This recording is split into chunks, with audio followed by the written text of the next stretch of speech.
Hello, welcome to Growing in Uncertainty.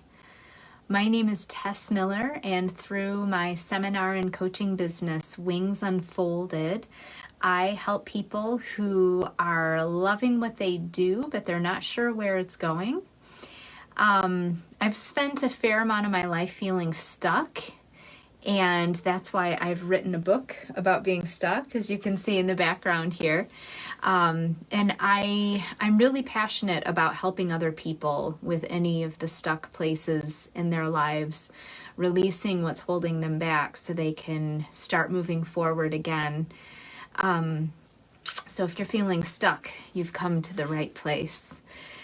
Welcome to my new time. If you have been watching me for a while, you notice that I am going live at a very different time.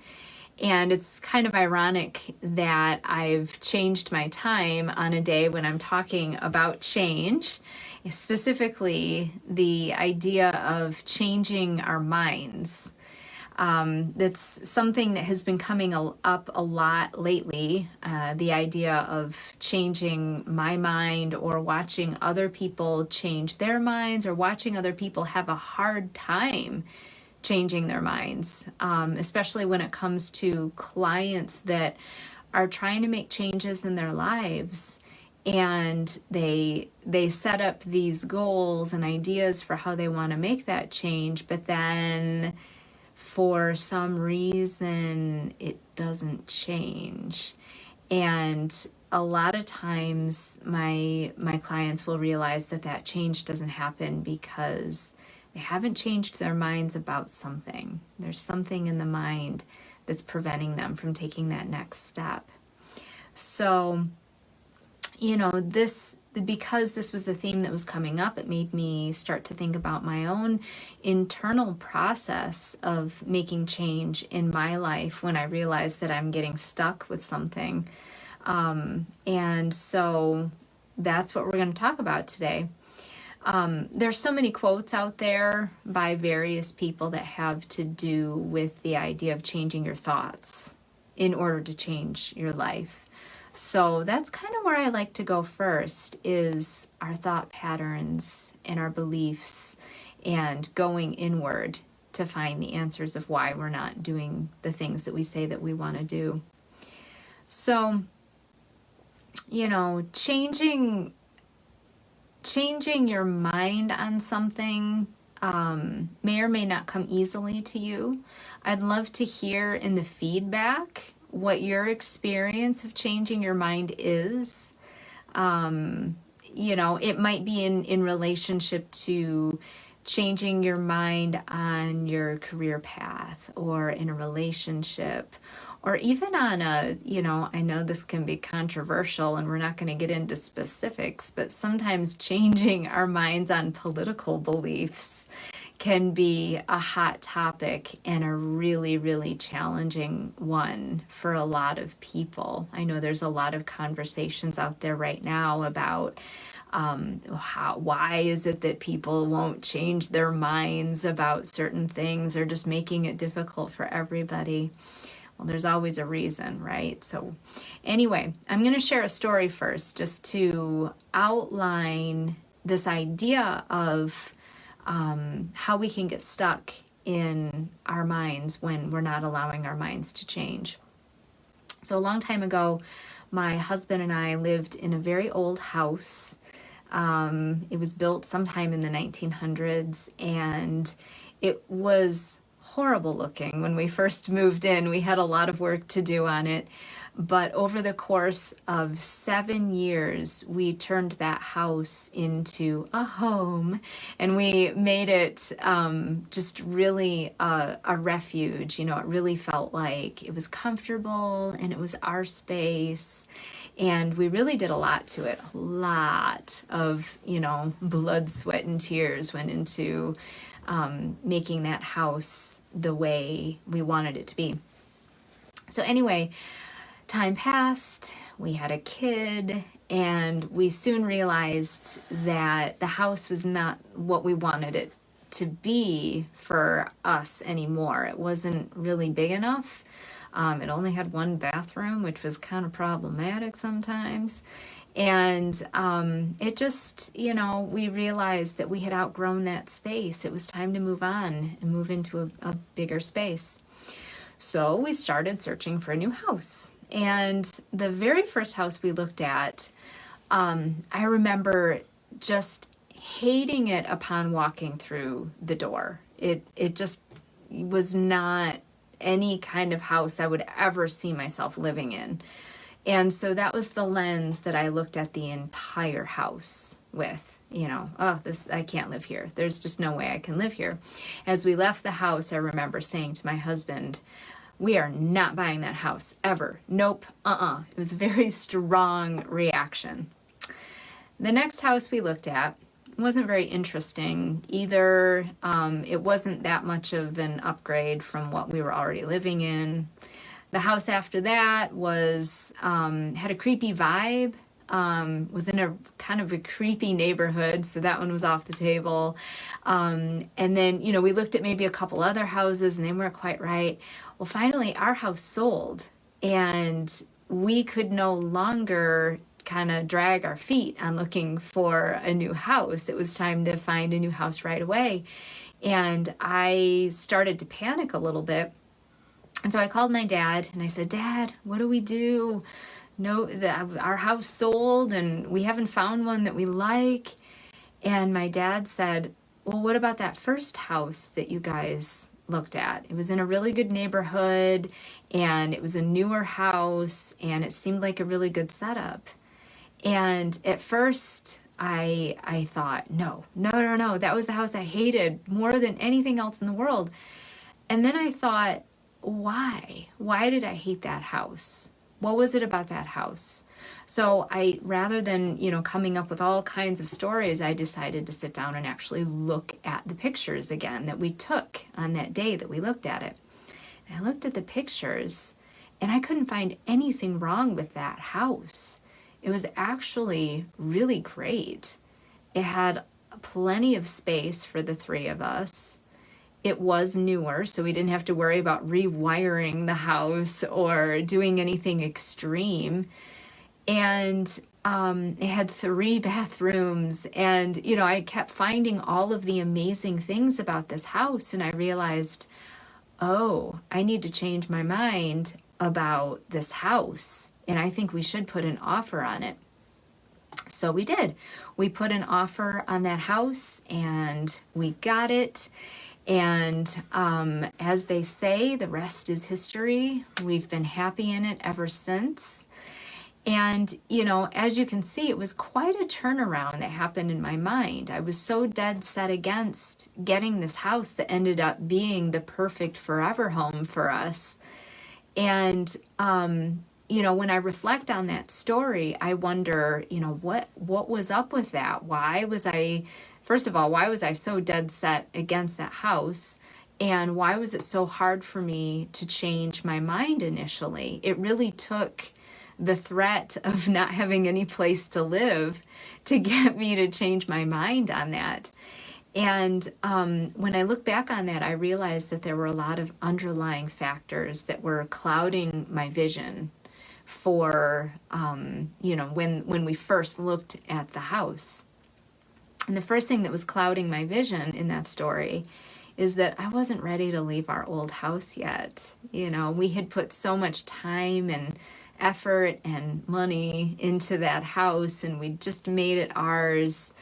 I wasn't ready to leave it yet. It was the house that we, our very first home that we created together. And it was also where we started our family. So there were a lot of really important memories in that house. How could I want to leave my house? So also, I didn't want our old house, as silly as this sounds, I didn't want our old house to feel bad that we were leaving it. And ultimately, I didn't want to feel bad about leaving the old house, So I was trying to protect my own feelings by putting off this decision to get our new house. But, once it was no longer our house, we had to find a new place to live. And I had to shift my mind. So I was also afraid to leave my comfort zone. You know, it's never easy to leave our comfort zone. I was comfortable in that old house. I knew everything about it. I knew what the problems were. I knew what the amazing things were about it. And it really, you know, leaving that house really felt like I was leaving a life that I loved behind. So no wonder I didn't want to leave. So there are a lot of reasons why any of us can get stuck in a mindset that won't let us change. You know, in the case of our house, I was stuck because I wasn't ready to let go of the past. I wasn't ready to step into something new. Not being ready to make a change in our lives will definitely make us stuck every single time until we are ready. And then we can start to make those changes. But sometimes old beliefs can prevent us from making the changes that we say that we want to make. Maybe, for example, someone has a belief that in order to apply for a certain job, they have to have a certain kind of personality. And that belief is what prevents them from applying for a job that is actually quite perfect for them. Or maybe someone believes that they're too old to try something new, like go back to school or try a new hobby or, you know, something like that. When really, I mean, are we ever too old to try anything new? I don't think so. But, you know, some people might have that belief. And until you can let go of certain old beliefs, you can get stuck in that transition between your old life and what you want your new life to be. Another reason why it's challenging to change our minds sometimes is because we don't like to be wrong.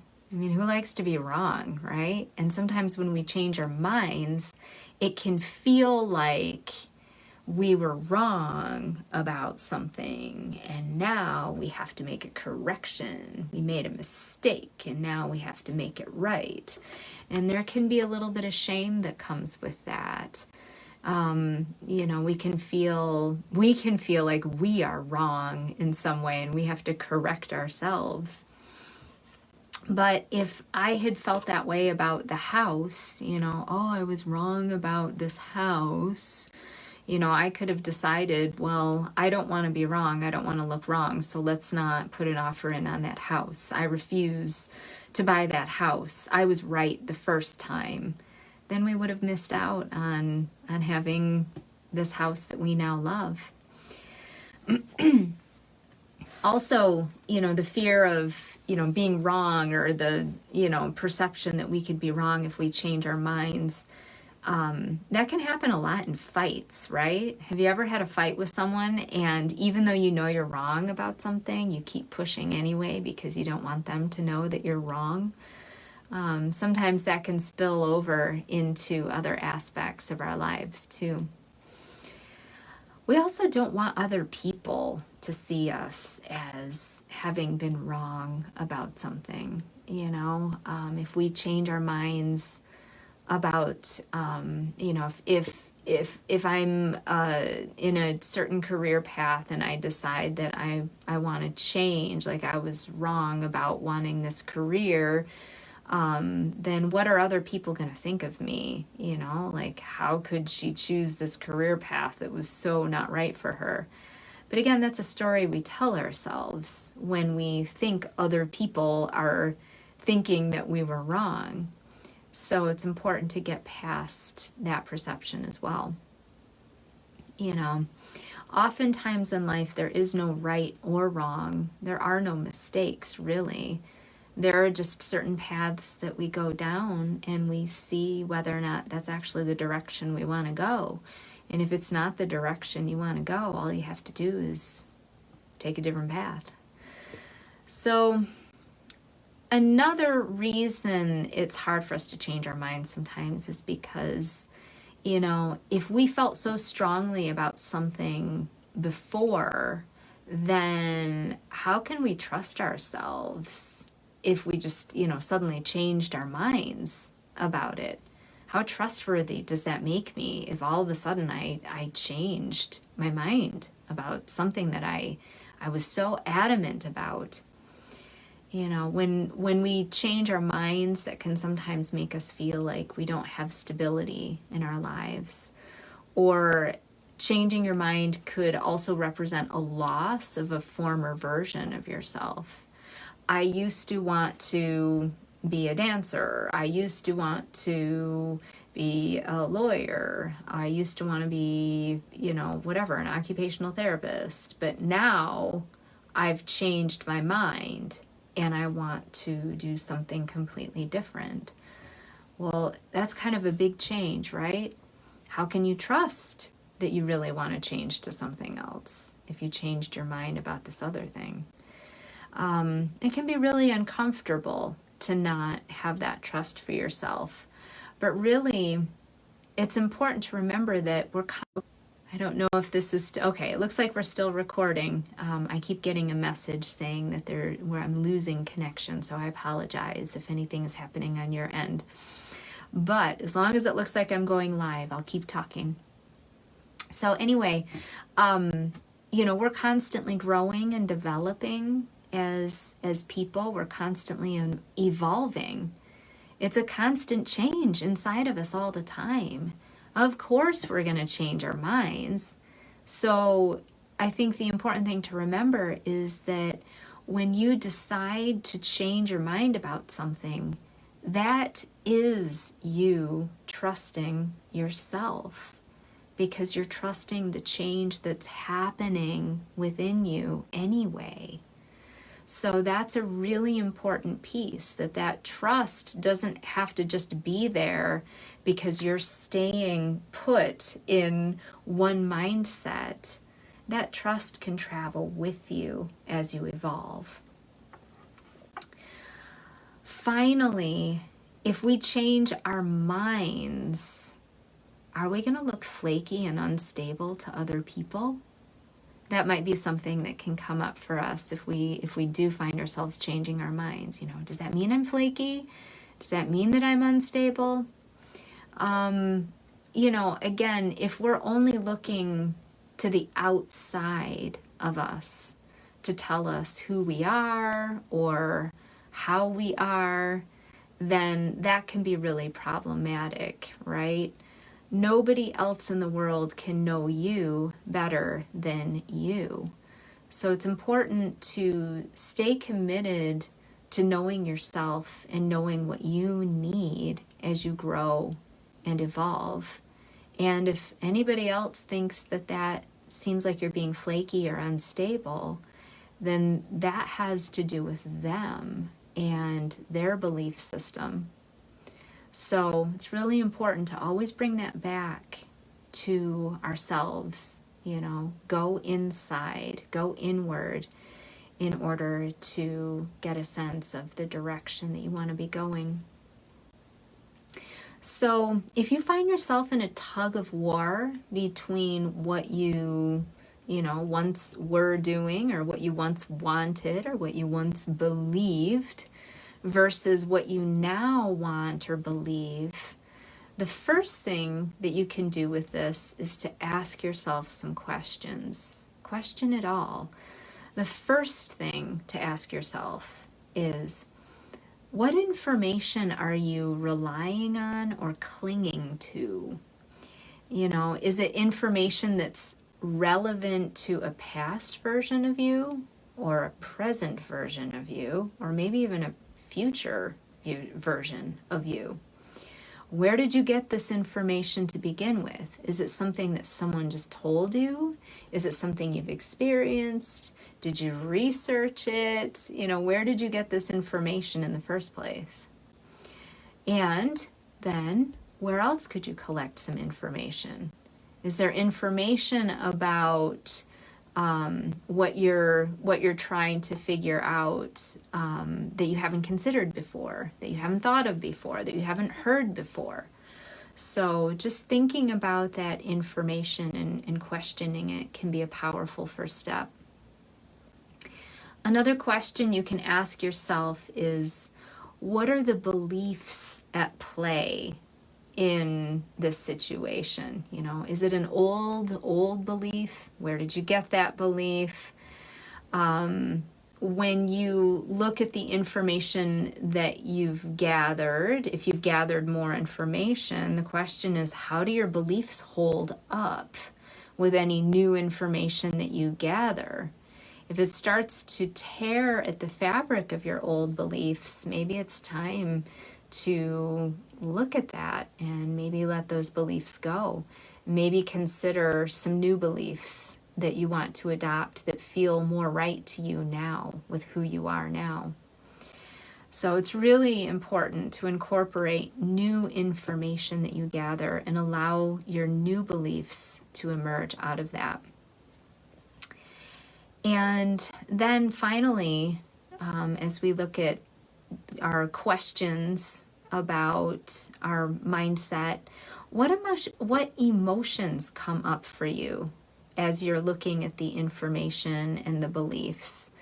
What are they? Is it fear? Is it anger? Is it uneasiness? What are the emotions?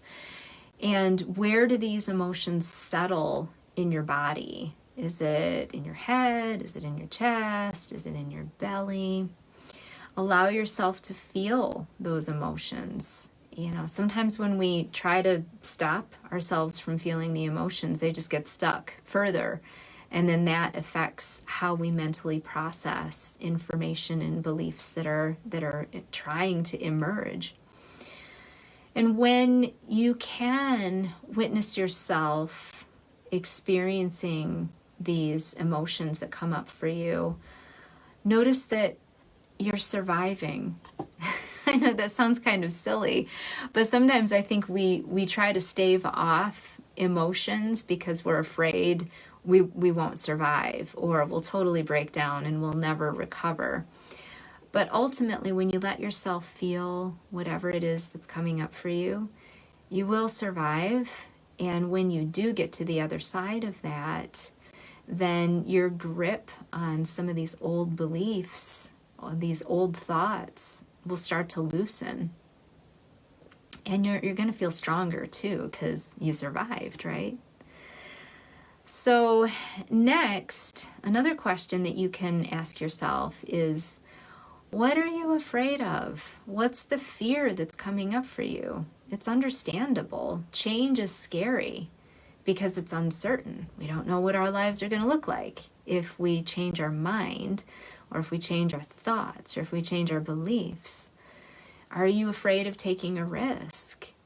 Are you maybe blowing a risk out of proportion? You know, like I think when I was thinking about getting a new house, one of the risks was we won't like our neighborhood, you know. Well, how risky is that really? We haven't been in the neighborhood yet. And really, is that enough to prevent me from moving from a house that's not working for me anymore to a house that does work for me? So maybe ask yourself, am I keeping this fear of any potential risk in proportion? Or maybe you're afraid of losing something or being wrong about something. We kind of talked about that. And is your fear of losing or being wrong greater than your desire for change? You know, sometimes we can focus so much on what we don't want that we forget, oh, wait a minute, there's a lot of stuff that I do want to change, but I can't focus on what I do want if I'm always focusing on what I don't want. But maybe you're just afraid to be out of your comfort zone, and that's really valuable to know too, you know? Or maybe you're afraid of what others are going to think of you if you do change your mind. And that's important information, because then you can ask yourself, well, is it really about other people, or is this about me in this situation? Maybe not changing your mind is because you're afraid of, if you do change your mind, who does that mean that you are? Or who does that mean that you're becoming? And that can be a little scary too. So the next step in this process of changing your mind about something in order to change your life is to write your answers to these questions and read them out loud, preferably. I know it can be a little embarrassing at first to hear yourself speaking out loud when there's nobody around, but when you speak your truth out loud, some magical things can happen. You're going to hear yourself say things that feel completely true, but sound absolutely ridiculous. So, for example, when we were looking at the house, I heard myself saying things like, I don't like that house because it's so 1990s. And when I heard myself say that out loud, I had to laugh because it did sound absolutely ridiculous. Because here I lived in this house, this old house that was built sometime in the 1900s, but was remodeled sometime in the 1970s. And now I'm worrying about moving into a house that looks like it's from the 1990s? Really? So when you can hear the ridiculousness of what you're saying out loud, that can sometimes be the jolt that you need to realize, okay, it's time for me to change my mind about this. So say it out loud. You'll be amazed. Next, you can hold yourself in self-compassion. I know I've been saying this a lot. I've been saying the self-compassion word a lot lately. But we have to have compassion for ourselves if we're going to change our minds. It's not an easy process to change your mind. It really isn't for anybody. And that's okay. But when you can have compassion for that, it makes that process a little bit easier. Having compassion for where you feel scared and uncomfortable goes a long way to strengthening your inner compass. You know, my inner compass is what tells me that it's time to change direction in my life and maybe what direction I want to go in. But if I'm not compassionate with what's keeping me from going in the direction that's right for me, I'm going to resist change with all of my strength. Holding space for the why I'm not changing my mind and having compassion for myself eases that mindset transition. If you want to know more about self-compassion, you can check out my video that I did some time back on that. Finally, it's important to visualize how your life is going to be different when your mind changes. What will change if your mind changes? What will be different about your life? How will you feel? What will you be able to do once your mind changes? What will you no longer have to do? You know, maybe you don't want to do certain things anymore in your life, but you have to do them. But once your mind changes, once your mind says it's okay to let go of that, that can be a huge relief, and you can start seeing yourself not having to do that anymore. When we moved into our new house, I realized I didn't have to worry about the basement flooding or the floor being a little mushy and crooked or not having enough room for our stuff. And I could start to visualize the new memories that my family was going to start to create in the new house. So, as you know, I have a focus word for 2021, and that word is freedom. When you are free to change your mind, you are free to change your life. And when you can change your life, you are truly living in freedom. So I hope that message resonates with you. Thank you so much for joining me today. I'm always so grateful for your presence and to hear any feedback that you might want to share, whether it's a comment or if you want to share this with other people in your life that you think might benefit from these videos. Please do so. It really means a lot to me. You can subscribe to my YouTube channel. That also is a great way to send support and make it so that other people can find these videos as well. And if you want to be included in my upcoming in-person or virtual book launches, be sure to sign up for my weekly emails. You can go to my website, www.tess-miller.com, and you can subscribe to my email list that way. And you can also stay tuned on Facebook and LinkedIn under my business name, Wings Unfolded. You can also find me on YouTube and Instagram under my name, Tess Miller. And if there's something that you want help with related to any kind of life transition or any place you're feeling stuck, please send me a private message. I'd be happy to connect with you and see how I can help you work through that. And remember that it's okay to be stuck, but you don't have to stay there. Have a fantastic week and take care.